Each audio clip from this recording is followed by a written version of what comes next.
সুখ শান্তি হচ্ছে আল্লাহর দান। কিছু কিছু ভাবিরা আছে, ননদদের যদি সুখ দেখে তাদের মাথায় আর কাজ করে না।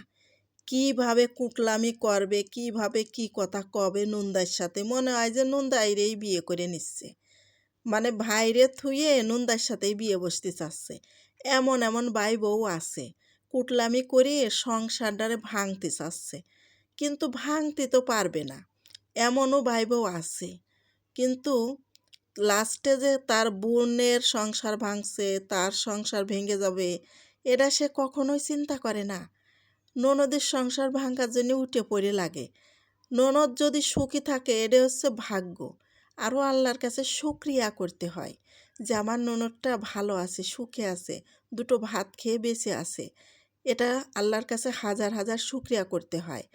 ননদ যদি ভালো থাকে ভাই বোর খুশি হওয়া উচিত না? তা না।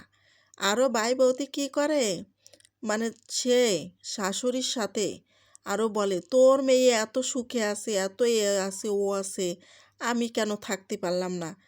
তার সাথেই তো বিয়ে বইছো, তাই না? তাহলে তুমি সুখে, তুমি সংসারটা সেইভাবে উন্নতি করে নাও, তুমি অবশ্যই সুখে থাকতে পারবা। কিন্তু তুমি তো সংসারে কোনো উন্নতি করবা না, কাজ করবা না, গরুর মতো শুয়ে থাকবা, খাবা। সংসার কিভাবে মেনটেন করতে হয় সেগুলো তুমি কিছুই বোঝো না। তোমার সংসারে উন্নতি হবে কি করে? তোমারও তো দিয়ে দিছে একখানা ভাই, তা সে ভাইখানা নিয়ে তুমি সংসার করে খাইতে পারো না? ননদ যদি সংসার করে খাইতে পারে, ননদের সংসার কিভাবে উন্নতি হয়েছে সেটা যদি ননদে করতে পারে, তাহলে তুমি পারো না কেন?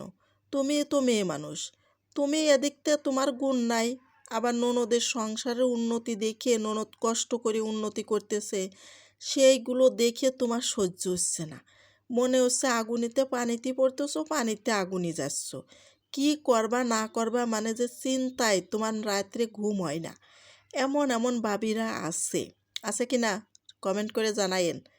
আমি তো আশেপাশে দেখছি। সবাইকে সতর্ক করে দেওয়ার জন্য আজকে এই ভিডিওটা তৈরি করলাম, তা না হলে কিন্তু এই কথাগুলো বলতাম না। আশেপাশে তোমাদের কিন্তু আছে এরকম ভাই বউ, দেখে নিও। তারা ননদদেরকে একদমই সহ্য করতে পারে না, তাদের সুখ শান্তি তারা একদমই সহ্য করতে পারে না। তো এই দেখো, কথা বলতে বলতে কত মজার মজার পিঠা তৈরি করে নিলাম, গরম গরম পিঠা, খেতে যে কি মিঠা। আর এই পিঠাগুলো আমার মা কত যে তৈরি করে আমাদেরকে খাওয়াতো, খুবই মজা লাগতো। আসলে দুঃখের বিষয়, নারকেলের পিঠা তৈরি করেছি, কিন্তু নারকেল এখন হাতের নাগালের বাইরে হয়ে যাচ্ছে। বাপের বাড়ি যখনই যাই তখনই কিন্তু নারকেল এনে খাই। আর এখন এমন কপালে শনি ধরেছে যে গিলে পারাসে নারকেল আর পাওয়া যায় না, সেগুলো সাপ্লাই হয়ে চলে যাচ্ছে।